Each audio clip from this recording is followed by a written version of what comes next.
The first time Naruto died, the system brought him back stronger. Not because of destiny, not because of the Nine Tails, because a cold blue window appeared in the air and called him a player. In a village that mocked him, that one word changed everything, because Naruto was already starving for respect, for strength, for anyone to finally see him. Give that kind of boy infinite progression, and the story does not become safer. It becomes dangerous, because the question was never whether Naruto could become powerful. The question is what happens when a hero built on friendship learns he can rise alone. Naruto begins as a body full of noise, too much chakra, too little control, too much pain under the grin. That matters, because systems reward obsession, and Naruto was born obsessed. He wants acknowledgement, the way lungs want air. So imagine the moment after the Scroll of Seals incident. Mizuki goes down, Iruka is bleeding, Naruto is shaking, filthy, furious, alive, and then the air hardens. A notification, quest complete, reward available. For someone else, that would feel impossible. For Naruto, impossible is just another adult word for no. He accepts before fear can catch up. That is the real fork in the road, not the power itself, the speed of the yes. Because from that second on, Naruto no longer trains like a normal shinobi.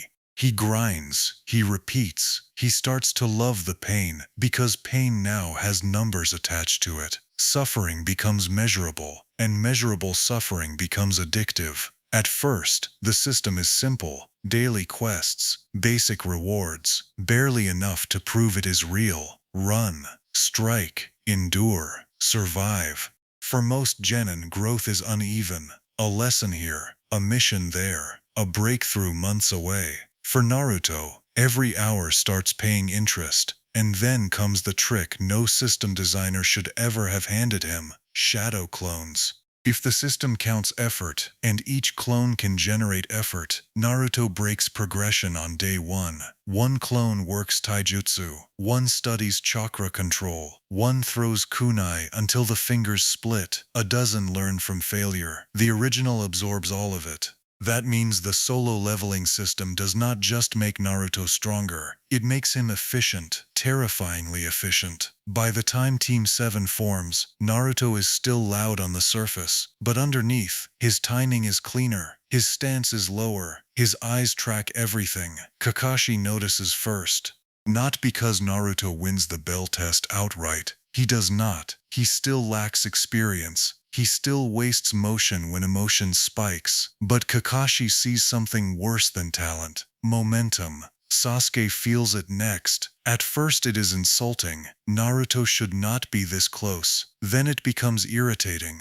Then personal, because every day Naruto closes a little more distance. And unlike Sasuke, he is not trying to preserve pride. He is trying to devour the gap. Sakura notices too, though she cannot name it. The clown act starts arriving late. The silence arrives early. And that is where the system starts changing more than Naruto's stats. It starts changing his relationships. The land of waves is where fantasy meets blood. A system can make you faster. It can make you stronger. It cannot stop your hands from trembling the first time someone truly means to kill you. Zabuza still terrifies him. Haku still moves like winter given form. But now Naruto has one advantage he never had before. He enters every crisis already conditioned by hundreds of private deaths. Every failed drill, every clone dispelled, every collapse in the dirt. Fear still arrives. It just finds less room to live. So when Haku traps Sasuke inside the ice mirrors, Naruto does not explode first. He watches, counts the angles, tests the rhythm.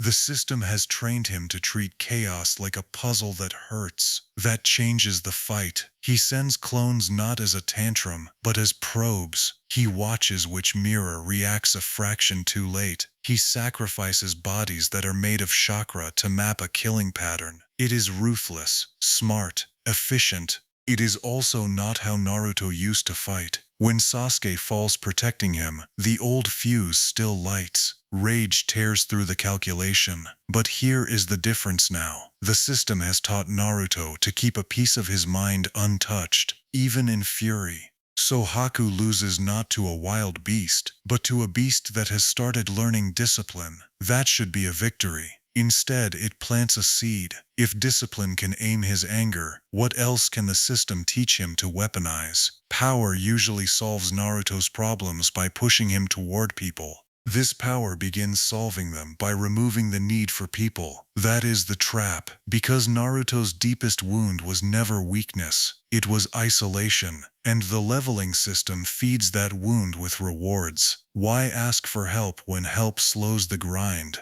Why wait for teamwork when clones can multiply labor instantly? Why share pain when pain pays experience? Soon the missions change, not because the village sees a hero blooming, because they start seeing a weapon sharpening itself. The Chunin exams become the perfect laboratory. In the written test, Naruto is still no scholar, but now he understands pressure better than most adults in the room. In the forest of death, the system truly blooms. Survival environment, constant threats, endless chances to convert danger into growth. He starts treating ambushes like harvests. That should sound exciting. It should also sound wrong, because the more efficient Naruto becomes, the less he needs the messy human parts of growth. Patience, trust, dependence, vulnerability. The things that once made him weak are the same things that once made him reachable. So where does this path end? With a stronger Naruto? Absolutely.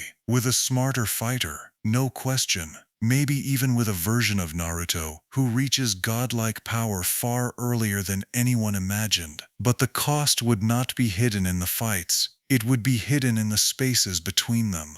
A joke not told, a hand not taken, a fear never confessed because the numbers said he could handle it alone. And that is why this version of Naruto is so fascinating. The system would finally give him what he always wanted at the surface level: power, recognition, results. But Naruto's original story was never really about becoming the strongest person in the room. It was about becoming the person who could stay human while carrying monstrous power. So maybe the solo leveling system makes Naruto unbeatable sooner. Maybe it even makes him legendary. But if the boy who wanted to be seen becomes a man who no longer needs anyone to see him, is that still Naruto?